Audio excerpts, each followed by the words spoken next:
Hello friends, welcome to global ever institute of paramedical science. आज हम आपको visit कराने वाले हैं इमरजेंसी डिपार्टमेंट की। जैसा कि मैं अपनी प्रीवियस वीडियो में बात करी थी कि इमरजेंसी मेडिकल टेक्नीशियन एक ऐसा कोर्स है जिसको करने के बाद आप इमरजेंसी की बहुत सारी सिचुएशंस को हैंडल कर सकते हैं। आप एक नर्सिंग असिस्टेंट की तरह भी काम कर सकते हैं।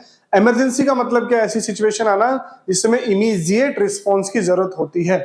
इमरजेंसी टेक्निकल स्टाफ के आप वीडियो में जाएंगे और देखेंगे किस तरीके से इमरजेंसी टेक्निकल स्टाफ की रिक्वायरमेंट कितनी बढ़ने वाली है। इसलिए आप डिस्क्रिप्शन में जाइए और देखिए कि उस वीडियो को जरूर देखें जो भी इमरजेंसी मेडिकल टेक्नीशियन का कोर्स करना चाहते हैं। इमरजेंसी क्या क्या हो सकते हैं? रोड ट्रैफिक एक्सीडेंट एक इमरजेंसी है। इसी तरीके से किसी को कार्डियक अरेस्ट आ गया, हार्ट अटैक जिसको बोल देते हैं नॉर्मल, उसमें heart attack is also a emergency. इसी तरीके से सर्वोवैस्कुलर एक्सीडेंट, ब्रेन स्ट्रोक हो गया, वो भी एक इमरजेंसी। किसी ने पॉइजन ले लिया, वो भी एक इमरजेंसी है। किसी को स्नेक बाइट हो गया, that is an emergency. So there are lot of emergencies. इस तरह के सीवियर पेन एब्डोमेन, बहुत ज्यादा पेट दर्द जबरदस्त हो रहा है पेशेंट को, that is also an emergency. तो आज हम देखेंगे इमरजेंसी डिपार्टमेंट कैसा होता है और उसमें क्या क्या चीजें हमेशा होनी चाहिए, और अगर आप इस कोर्सेज को करते हैं तो क्या क्या चीजें आपको सीखने को मिलने वाली है। Let's come. इस समय हम आ चुके हैं इमरजेंसी डिपार्टमेंट के अंदर। हमारे पास यहाँ पे 3 बेडेड इमरजेंसी डिपार्टमेंट है। यहाँ पे सारे के सारे बेड्स हैं। तो पेशेंट को जैसे आप लेके आएंगे तो इमरजेंसी स्ट्रेचर्स के अंदर पेशेंट को ले आता है। ज्यादातर केसेस के अंदर पेशेंट एम्बुलेंस में हो सकता है, तो इसलिए ट्रांसपोर्ट करने में इमरजेंसी टेक्नीशियन की हेल्प होती है। इमरजेंसी टेक्नीशियन हमारी एम्बुलेंसेस के अंदर काम कर रहे होते हैं, ट्रांसपोर्ट ऑफ पेशेंट। तो ट्रांसपोर्ट बहुत इंपॉर्टेंट होता है। उसी तरीके से जब पेशेंट यहाँ पे लैंड कर जाएगा, उस पेशेंट को शिफ्ट कराना, और इसके साथ में इमरजेंसी मेडिक डिपार्टमेंट के अंदर जो टेक्निकल स्टाफ काम कर रहा है वो या तो एक नर्सिंग स्टाफ होगा या फिर एक इमरजेंसी मेडिकल टेक्नीशियन ट्रेंड। एक समझने की बात अभी ये है कि हर जगह पे आपको इमरजेंसी डिपार्टमेंट में अभी इमरजेंसी टेक्नीशियन मिलने नहीं वाले, क्योंकि बहुत ही न्यू कोर्सेज है और बहुत ज्यादा सालों से नहीं चल रहे हैं। इसलिए पहले में नर्सिंग असिस्टेंट ही ज्यादा काम करते थे या नर्सिंग वाले इसके ज्यादा हैंडल करते थे, जिनके एक्सपीरियंस हो जाता था इमरजेंसीज में। लेकिन अब धीरे धीरे धीरे ये डिपार्टमेंट बहुत इवॉल्व हो रहा है और आने वाले समय में इसलिए इसका फ्यूचर बहुत ही ब्राइट है। तो इमरजेंसी में हम देख सकते हैं किस तरीके से मॉनिटर रखा हुआ है ताकि इमीडिएटली पेशेंट आए और उसको हम सारी की सारी मॉनिटरिंग कर सके। इस मॉनिटर के अंदर हम पेशेंट का BP, pulse, everything we can see. हम उसका बीपी देखना चाहें, उसका पल्स देखना चाहें, उसका रेस्पिरेटरी रेट देखना चाहें, उसका टेम्परेचर देखना चाहें, क्योंकि इमरजेंसी में आपकी पल पल इंपॉर्टेंट होती है। Every second is important. तो हर सेकंड इंपॉर्टेंट होती है, इसलिए पेशेंट को जैसे लैंड किया हमने उसको तुरंत की तुरंत देखा। इसको हम मॉनिटर कहते हैं, ताकि वहां पे आपके पल्स, बीपी, टेम्परेचर सब कुछ मॉनिटरिंग हो पाएगी। इस तरीके से आप देखेंगे यहाँ पे सेंट्रल लाइन ऑक्सीजन आ रखी है पूरी की पूरी ऊपर से, कि किसी भी समय अगर पेशेंट को ऑक्सीजन की जरूरत हो सके तो उसको तुरंत ऑक्सीजन दे जाए। कई बार हमारे हॉस्पिटल्स के अंदर बेड्स के ऊपर हर जगह ऑक्सीजन नहीं होता आजकल, तो फिर हमारे सेटअप में तो सेंट्रलाइन ऑक्सीजन हमने हर जगह पे वेंट दे रखा है, तो कई हॉस्पिटल्स में नहीं होता। तो इमरजेंसी डिपार्टमेंट में सेंट्रल लाइन ऑक्सीजन होना चाहिए कि तुरंत पेशेंट आया तो हम तुरंत उसको ऑक्सीजन दे सके। मॉनिटरिंग कर ली ऑक्सीजन, तो ये सेंट्रल लाइन ऑक्सीजन हो गई हमारी, जहां पे ये हो सके ना। कई बार पेशेंट एस्पिरेट कर जाता है, पेशेंट के मुंह में ब्लड हो गया, फिर कुछ हो गया, तो उसके लिए हमें सक्शन की जरूरत होती है। सेंट्रलाइज सक्शन हो सकते हैं या फिर इस तरीके सक्शन मशीन्स होती हैं, जिसको आप देख सकते हैं किस तरीके से हम पेशेंट को, किसी ने एस्पिरेट किया तो सक्शन कर सकते हैं। इसी तरीके से यहाँ पे भी अनदर मॉनिटर है। ये पूरी की पूरी सेंट्रल लाइन ऑक्सीजन जा रही है यहाँ से। अब ये जो येलो बल्ब देख रहे हैं ये ऑक्सीजन का इंडिकेटर होता है। तो ये हमारा पूरा का पूरा जहां से पेशेंट को इमीडिएटली ऑक्सीजन दे सकते हैं। मॉनिटरिंग की बात करें तो इस तरीके से मॉनिटर हमारा ओपन हो सकता है, जहां पे हम ये बीपी देख सकते हैं पेशेंट का। यहाँ पे SpO2, आपने कोविड के समय में सुना होगा कि इमरजेंसी डिपार्टमेंट में कितनी ज्यादा भीड़ हमेशा लग जाती थी, SpO2 की कितनी बड़ी अहमियत हो गई थी। तो ये है हमारा इमरजेंसी डिपार्टमेंट के इक्विपमेंट्स। तो इन इक्विपमेंट से लैश होता है पूरा का पूरा। ये इक्विपमेंट्स बहुत ही ज्यादा जरूरी हैं।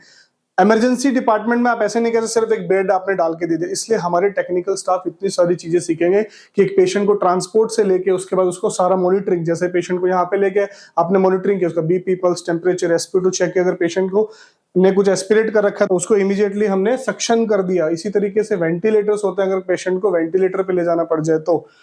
अब आगे में बढ़ते हुए देखते हैं, इसको कहते हैं क्रैश कार्ट। Please come.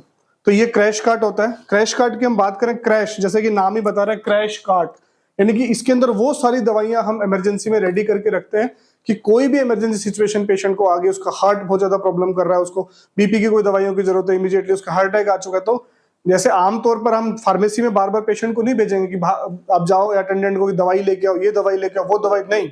इसको क्रैश कार्ट कहते हैं। और इस क्रैश कार्ट के अंदर सारी की सारी फैसिलिटी, सारी इमरजेंसी मेडिकेशन सारी की सारी रेडी हो रही है। तो ये सब चीजें भी बच्चा सीखने वाला है कि किस तरीके से इमरजेंसी के अंदर हमें कौन कौन सी दवाइयां सिखाने वाले हैं। तो हमारे इसमें जब कोर्स आप लेते हो तो इसका सिर्फ ये मतलब नहीं होता कि हमने आपको सिर्फ ट्रांसपोर्ट सिखाया, पर इमरजेंसी में बेटा आप कौन सी दवाइयां आप इस्तेमाल करने वाले हो वो सारी की सारी चीजें बताने वाले हैं। सारी की सारी चीजें हमारे यहाँ से कोर्स करने वाला बच्चा, इमरजेंसी मेडिकल टेक्नीशियन कोर्स करने वाला बच्चा सीखने वाला है। अगर आप अपने बच्चों के लिए क्या खुद के लिए ऐसा कुछ भी देख रहे हो तो तुरंत नीचे दिए गए नंबर पे कॉन्टैक्ट कर सकते हैं।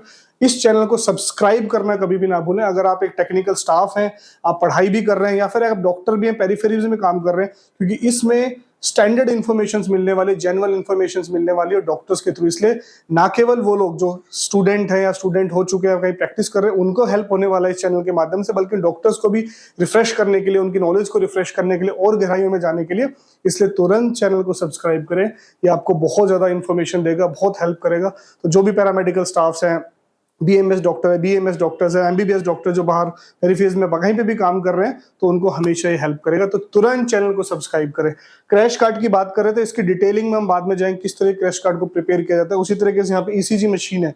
वैसे तो ईसीजी मशीन हमारी ईसीजी मॉनिटर्स के अंदर ही, इनको कार्डियक मॉनिटर्स कहते हैं, जिसके अंदर ऑलरेडी ईसीजी मशीन्स होती है ताकि इमीडिएटली लगाते हम चेस्ट प्लेट लगाते पेशेंट को ईसीजी आ जाए, पर स्पेशल ईसीजी रहता है। इसी तरीके से इसको देखो, इसको इन्फ्यूजन पंप कहते हैं कि पेशेंट को कई बार हमें बहुत ही लो लेवल पे मेडिकेशंस को स्टार्ट करना पड़ता है, आईवी मेडिकेशन कि तुरंत बहुत स्लो स्पीड से पेशेंट को जाती रहे, तो इसलिए ये हमारे इन्फ्यूजन पंप्स हैं। तो इन सारे तमाम इक्विपमेंट्स के ऊपर हम बहुत डिटेल इन्फॉर्मेशन आपको देने वाला अदर वीडियोस के अंदर आएगा, इसलिए चैनल को जरूर सब्सक्राइब, इसलिए बार बार कह रहा हूं चैनल को जरूर सब्सक्राइब करें। इसी तरीके से यहाँ पे सारी की सारी इमरजेंसी में इस्तेमाल होने वाली मेडिकेशन तुरंत की तुरंत रेडी रहती है।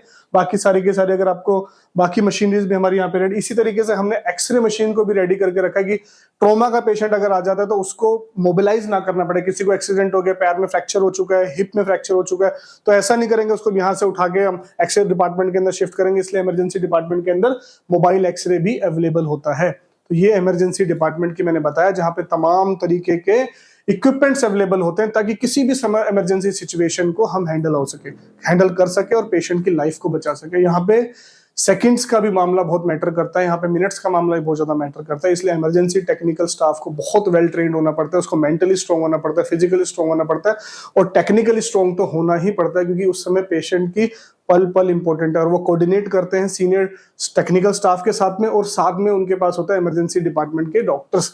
तो इस तरीके से हमने इमरजेंसी मेडिकल टेक्नीशियन कोर्स को डिजाइन किया है, जहां पे आपको इस सारी चीजें सीखने को मिलेगी। अगर आप पैरामेडिकल कोर्सेज के अंदर अपना भविष्य बनाना चाहते हैं, जिसकी आने वाले समय में बहुत डिमांड है, आज भी बहुत डिमांड है, उसका फ्यूचर बहुत ही पॉजिटिव है, बहुत ही ज्यादा ग्रोथ पोटेंशियल इसमें है, जिसमें आप अपना फ्यूचर बना सकते हो। रिस्पेक्ट भी मिलेगी आपको इसमें करियर बनाने के बाद, और इसका फ्यूचर भी बहुत ज्यादा ब्राइट है। सो अगर आप ऐसा कुछ भी पैरामेडिकल के लिए देख रहे हैं तो नीचे दिए गए नंबर पे कांटेक्ट कर सकते हैं।